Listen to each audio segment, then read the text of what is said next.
Now let's go back. We were in the car, and I said breathe. And the reason I told you what I did is the best thing you can do sometimes is just go.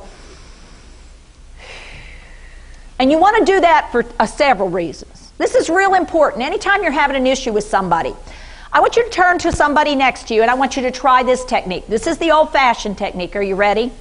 Calm down. Try that. Turn to somebody and say to them, calm down. Now, how many of you want to take their head off right there? Don't tell me to calm down. I'll calm down when I'm ready. Notice what the visual cue was. I was right in front of them, putting my hands right in front of them. I was blocking them in. And then what was the verbal information? Calm down. You're wrong and you need to behave yourself. How you're feeling isn't okay. You need to get yourself under control. Right. Now, have I actually touched him yet? Not yet, but I'm close enough for him to touch me. And somebody standing in front of you telling you need to calm down.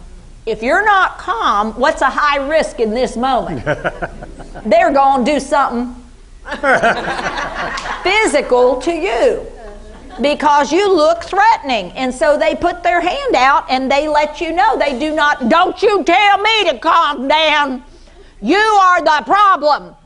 And I'm pulling back. Understand, I'm still not whacking him. But if I had dementia, what might very well happen? I might grab him and shake him. I might put my hand in his fist. I might slap him. I might grab his clothing. And again, then I get labeled as the person with dementia as being a problem and having behaviors. But who started this? That would be my caregiver who got in my face and told me I needed to calm down. Or try this one. You already told me that 15 times. Get right in front of your person. It's real important to be right in front of them when you say these ugly things. You have already told me that 15 times, Daddy.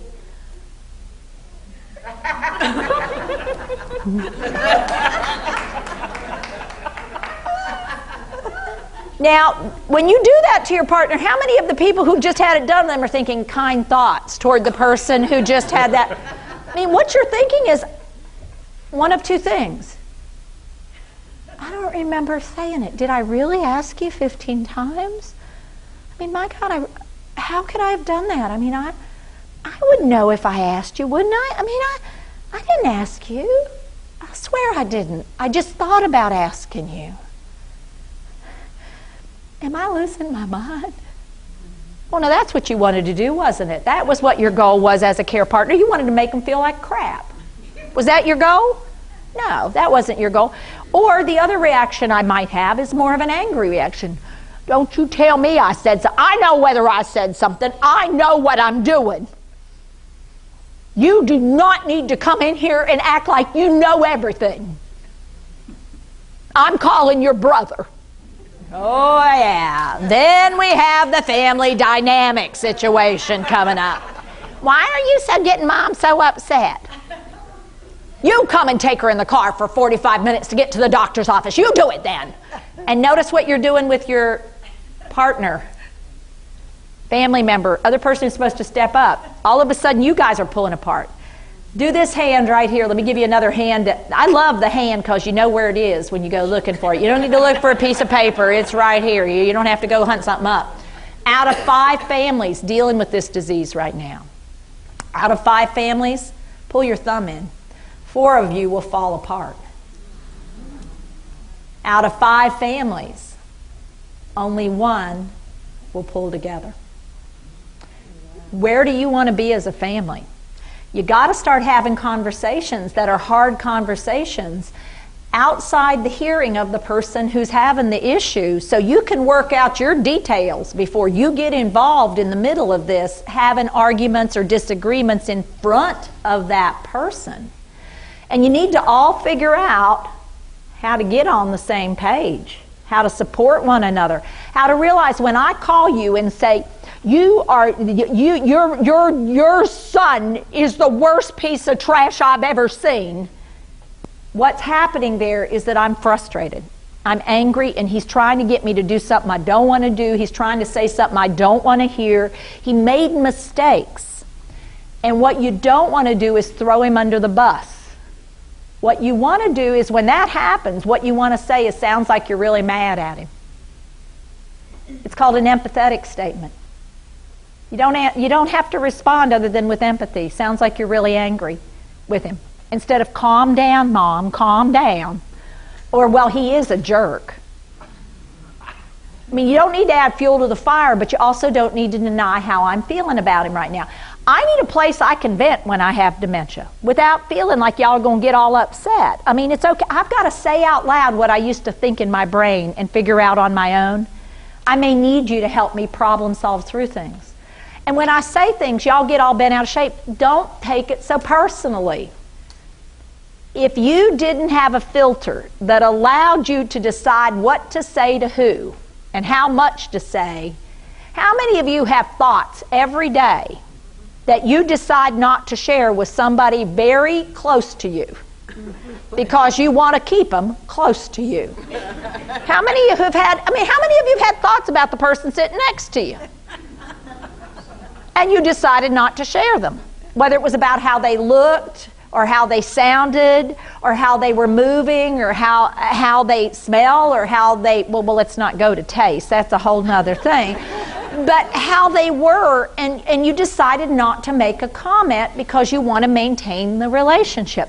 So, husband, when your wife says, these pants don't make me look fat, do they? What is the right answer to that question? No.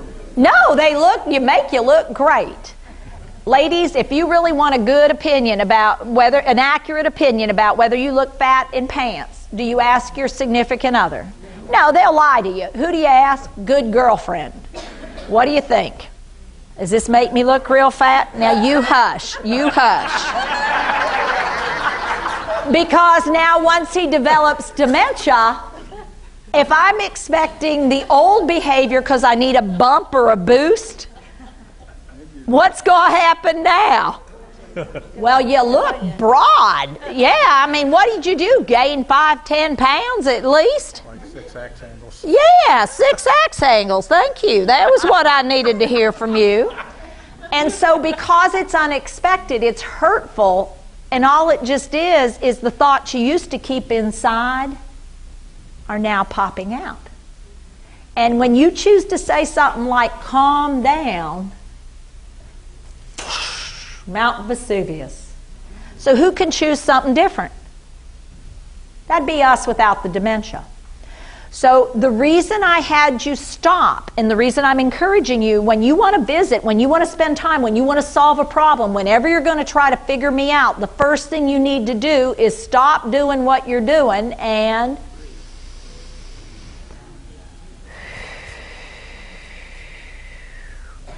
because you need to get your oxygen to your brain. The other thing I'm going to tell you, if you're sitting next to me and I do this, watch this sweet lady. I'll bet she'll do it. I don't know for sure, but let's watch her. Watch her. Okay, you ready?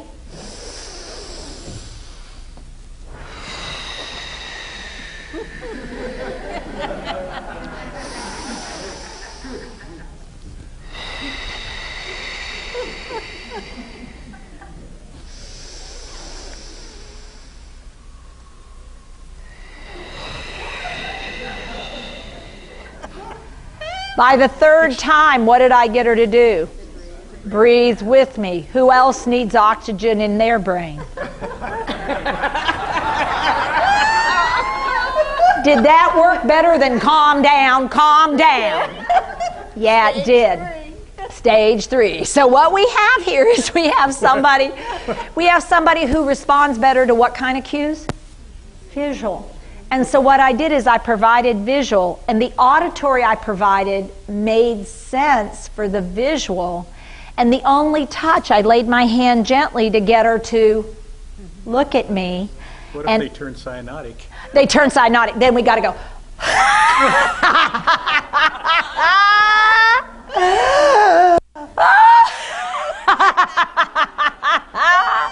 Because when you laugh, guess what happens? You breathe out. Yeah. Humor is wonderful because it gets you to breathe. Okay? So what I'm trying to get you to understand here is taking care of you is taking care of the person you care for. And the first person when you're going to do something, whether it's making a visit or deal with challenging behaviors, you better look at to see how it's impacting is you. Quit looking at them and shaking your finger, and instead look at yourself in the mirror and go, could it be how I look, how I sound, how I move? Could it be what they smell like versus what I'm expecting them to smell like, and it's getting on my nerves? And recognize sometimes what happens is more about us than about them. And if I truly want to have good moments, I need to take charge of what's happening. Now, here's the good thing about this breathing thing. They did a study. Remember I told you they did that study? Maybe you don't remember, but if you don't, that's okay. They did a study of caregivers of people with dementia compared to the people who weren't caregivers. And they found the cortisol levels were about 50% higher in caregivers of people with dementia, which is pretty significant. They taught them how to do this breathing, and they had them set a kitchen timer so that 5 times a day you would just stop and do 3 deep cleansing breaths 5 times a day. And they had them keep this up for 6 months, prompting and checking in with them to make sure they were doing it. And they found at the end of 6 months your cortisol level was down to normal range. So guess what you can do? Change things. You can do it. It takes a commitment, it takes practice, it takes rehearsal, it takes doing it over and over. But what I'm saying is, if you don't have dementia, you can make changes.